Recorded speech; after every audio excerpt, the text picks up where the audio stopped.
Voilà, donc merci de nous avoir invités à présenter le projet Life Inquiries. Donc, on va l'introduire brièvement, enfin, je vais l'introduire brièvement sur son concept et ses objectifs et ses finalités. Ensuite, on parlera un peu de toute la formation et la manière dont on essaye de transmettre la gestion de la biodiversité aux carriers eux-mêmes. Donc, l'objectif, c'est vraiment que eux s'approprient la biodiversité et la gèrent sur le long terme après le projet. Et ensuite, pour voir un peu concrètement ce qu'on met en place et un explicatif plus détaillé, donc on a une vidéo qui permettra d'avoir un peu d'image sur ce qu'on fait dans le cadre de ce projet. Donc c'est un projet qui est un projet LIFE, donc c'est-à-dire c'est un acronyme de l'instrument financier pour l'environnement. Donc c'est un outil de financement européen pour les projets environnement notamment. Donc le projet a démarré en 2015 et court jusqu'à fin 2020. Donc on a 5 ans pour développer les 3 grands objectifs suivants, c'est-à-dire de développer toutes les bonnes pratiques et toutes les méthodes pour augmenter l'accueil de la biodiversité dans les sites d'extraction actifs. Donc on travaille que dans les carrières en activité. Donc pour ça, on met à profit toutes les machines et tous les moyens humains qui sont à disponibilité dans les carrières. Ensuite, on veut développer des nouvelles méthodes, et notamment le concept de gestion dynamique, qui est un peu une évolution du concept de nature temporaire qui était initialement qui est discuté et qui vient un peu du cas hollandais, où là, ils ont déjà développé, ils fonctionnent déjà avec ça, sauf qu'ici, on est dans une carrière en activité, et l'idée, c'est de déplacer les habitats en fonction de l'activité de la carrière. Et donc ensuite, pour faire tout ça, vu qu'on est un temps fixe de 5 ans, l'idée c'est vraiment de fédérer acteurs économiques donc de toutes les carrières et tous les acteurs du monde naturaliste et de la conservation de la nature pour travailler ensemble et développer ces bonnes pratiques pour la suite. Donc le projet LIFE est basé autour d'un partenariat initial qui représente donc les industries, FEDIEX qui est l'équivalent de l'UNPG en Belgique, et avec une université, donc l'Université de Liège, et des acteurs de la conservation de la nature, donc des ASBL, et alors les autorités régionales qui sont également à bord du projet, notamment pour tous les aspects légaux, parce que c'est quand même un des gros cœurs du projet de pouvoir sécuriser les carriers qui participent donc volontairement au projet, à ne pas se tirer une balle dans le pied en fonctionnant dans ce système-là. Donc actuellement, je pense que ce sera comme ça, vu qu'on est déjà à un stade avancé du projet, on a 15 sociétés qui sont impliquées dans le projet actuellement, donc qui va de toutes petites sociétés à de toutes petites carrières de 5 personnes à des grosses multinationales beaucoup plus larges, et qui représentent donc en Wallonie 26 carrières qui sont distribuées un peu partout, qui vont de toutes petites carrières à très grosses carrières. Donc en Wallonie, il y a environ 80-90 carrières actives, donc ça représente quand même déjà un bon chiffre représentatif. Donc au niveau financement, c'est un financement public-privé. Donc comme je disais, c'est financé par la Commission européenne et la région wallonne.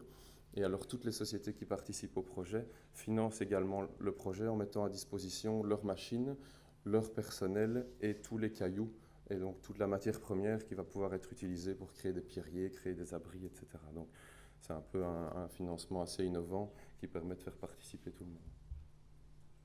Donc ici, il y avait la vidéo, mais on va passer à la formation. Donc, on va voir tout de suite après les types d'actions qui sont mis en œuvre, notamment sur gestion dynamique, nature temporaire. Mais donc, un des enjeux du projet, et ma remarque n'était pas juste pour faire rire mon ami Thierry Dutoit, parce qu'il aime bien inviter les Belges pour ça, mais pour qu'on fasse rire l'Assemblée, c'était parce que réellement, l'idée du projet, c'est d'inverser la logique, en tout cas au bout du projet, d'être arrivé d'une certaine mesure à inverser la logique des acteurs. C'est-à-dire, ce n'est pas systématiquement des experts qui descendent sur le terrain pour dire au monde de l'industrie ce qu'il faut faire, mais le monde de l'industrie s'approprie le projet à un point tel qu'il est autonome le plus loin possible pour la suite, la mise en œuvre, la gestion, le suivi, le monitoring. Et donc ça demande un très gros investissement. Tu parlais de ressources humaines, mais notamment dans la formation, de ce que j'appelle toujours l'ensemble du business écosystème, c'est-à-dire depuis le conducteur de bulldozer jusqu'au CEO des grands groupes. Et ça, c'est des défis parce que vous ne pouvez pas former dans un écosystème industriel tous les niveaux de l'écosystème de la même façon. Vous pouvez produire tous les guides que vous voulez. C'est 20 ans que moi je produis les guides. C'est important. Un CEO ne va pas vous le lire, votre guide. Donc, on a une stratégie multiple, qui est d'abord une stratégie de former des monsieur et madame biodiversité au sein des carrières participantes. On a élargi, puisqu'on a maintenant 40 carrières où l'on a donc des responsables... Pardon. Je sais bien, je vais faire une erreur. Où on a des responsables biodiversité. Je parle bien de former, pas d'informer. C'est-à-dire que nous les formons à faire un inventaire, nous les formons à déterminer les espèces et nous les formons à pouvoir faire un plan de gestion. Et donc ce sont des sessions de 4 jours qui se reproduisent tous les ans, qui évoluent au cours du temps en précisant les attentes, les besoins. Et donc maintenant on a en effet dans les carrières des personnes qui sont tout à fait autonomes pour suivre toute une série d'espèces, pour repenser leur plan de gestion, pour l'adapter en ne faisant pas systématiquement appel à une équipe. Alors les CEO, les directeurs, ça c'est un autre enjeu. Il faut trouver un bon slot dans le timing. Par exemple, un conseil d'administration ou pendant le lunch avec les sandwichs. Ben oui, ils ont autre chose à faire, ces gens. Non mais c'est vrai. Bon, vous avez 40 minutes pour expliquer ce qu'est le projet. Ça c'est de l'information. Eh bien, des CEO, des directeurs, vous les challengez, et vous les challengez en leur faisant une petite évaluation. Ils passent un examen. Et l'examen, c'est un examen online, donc ils ont accès à toutes les vidéos du projet, ils ont 1 mois pour les regarder, et à la fin, ils passent un examen, et donc ils doivent nous dire, le directeur Belgique, l'Ouast, doit pouvoir dire quelle espèce habite dans quel habitat. Alors, on n'y croyait pas, mais bon, je ne sais pas si... Ouais, c'est ça, on n'y croyait pas tellement, mais enfin, on a quand même eu plus de 70% de taux de participation, avec un taux de réussite de 8,93 sur 10 comme moyenne. Donc c'est pas mal. Je trouve que voilà, quand des directeurs et des CEO de grands groupes peuvent vous dire où se trouve le crapaud calamite et où se trouve le triton.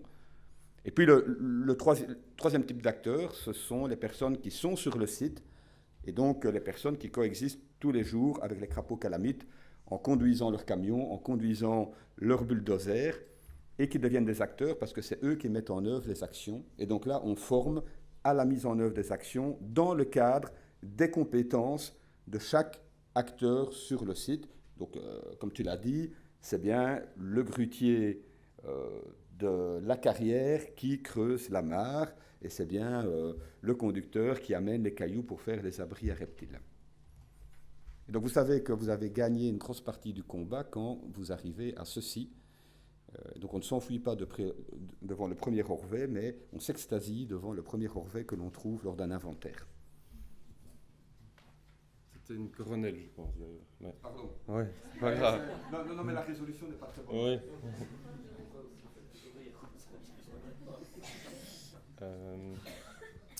Monsieur Maïs, si vous voulez nous rejoindre ici pour le temps d'échange tout à l'heure. Il y avait une vidéo qui va vous montrer juste après un peu concrètement le projet. Donc, c'est des vidéos qu'on a réalisées dans le cadre du projet. Mais voilà, en termes de conclusion, donc c'est un programme qui est assez ambitieux pour les 5 ans qu'on a à disponibilité pour justement former autant de personnes et faire fédérer tous les acteurs ensemble, donc industrie, université, naturalistes. Donc, bien sûr, on doit aussi assurer la faisabilité technique, mais également légale. Donc, ça, c'est un des gros enjeux. Et il y a un énorme effort de sensibilisation, donc de communication vers le secteur carrier, donc pour leur faire rendre compte de leur biodiversité dans la carrière, mais également de comment est-ce qu'ils peuvent le gérer et assurer une gestion sur le long terme. Donc ici, comme je disais, on travaille à des plans de gestion avec une dérogation pour une durée anticipée a priori de 15 ans.